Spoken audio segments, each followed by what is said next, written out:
Hello, എല്ലാവർക്കും നമസ്കാരം. ഇന്ന് നമുക്ക് ഒരു മാമ്പഴം ഷേക്ക് ഉണ്ടാക്കി നോക്കിയാലോ. അപ്പോൾ അതിന് വേണ്ടുന്ന സാധനങ്ങൾ എന്തൊക്കെയാണെന്ന് നോക്കാം. 2 മാങ്ങ വേണം. പിന്നെ ആ മാങ്ങ നന്നായിട്ട് കഴുകി അരിഞ്ഞു വെച്ചതാണ്. പിന്നെ 1 ഗ്ലാസ് പാല് വേണം. അത് കാച്ചിയ പാലായാലും കുഴപ്പമില്ല, തണുത്ത പാലായാലും കുഴപ്പമില്ല. പിന്നെ 2 ഐസ്ക്രീം വേണം. പിന്നെ ഒരു കുഞ്ഞ് പാക്കറ്റ് ബൂസ്റ്റ് വേണം. അപ്പോൾ നമുക്ക് ഉണ്ടാക്കി നോക്കിയാലോ. ഒരു മിക്സിയുടെ ജാർ എടുത്തിട്ട് അതിലേക്ക് നമ്മൾ അരിഞ്ഞു വെച്ചേക്കുന്ന മാങ്ങ ഇട്ടു.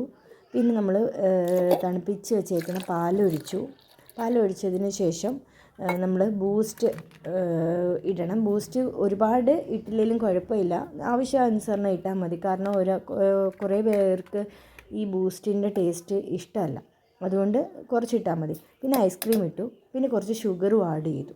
എന്നിട്ട് ഇത് നന്നായിട്ടൊന്ന് മിക്സിയിൽ നമുക്കൊന്ന് അരച്ചെടുക്കാം. ഇപ്പോൾ നമ്മൾ മിക്സിയിൽ നന്നായിട്ട് അടിച്ചെടുത്തിട്ടുണ്ട്. ഇനി നമുക്ക് ഇതൊരു ഗ്ലാസ്സിലേക്ക് മാറ്റാം. എല്ലാവരും ഇതൊന്ന് ട്രൈ ചെയ്ത് നോക്കണം കേട്ടോ. നല്ലൊരു റെസിപ്പിയാണ്, എല്ലാവർക്കും ഇഷ്ടപ്പെടും, കുട്ടികൾക്ക് പ്രത്യേകം ഇഷ്ടപ്പെടും. ഇപ്പോൾ മാമ്പഴത്തിൻ്റെ സീസണൊക്കെ കുറഞ്ഞു വരുന്നു, എന്നാലും എല്ലാവരുടെയും വീട്ടിലൊക്കെ മാമ്പഴം കാണുമല്ലോ. എന്നാൽ എല്ലാവരും ഇത് ട്രൈ ചെയ്ത് നോക്കണം. നല്ല ടേസ്റ്റാണ്. വീഡിയോ ഇഷ്ടപ്പെട്ടെങ്കിൽ എല്ലാവരും ലൈക്ക് ചെയ്യുക, ചാനൽ സബ്സ്ക്രൈബ് ചെയ്യുക.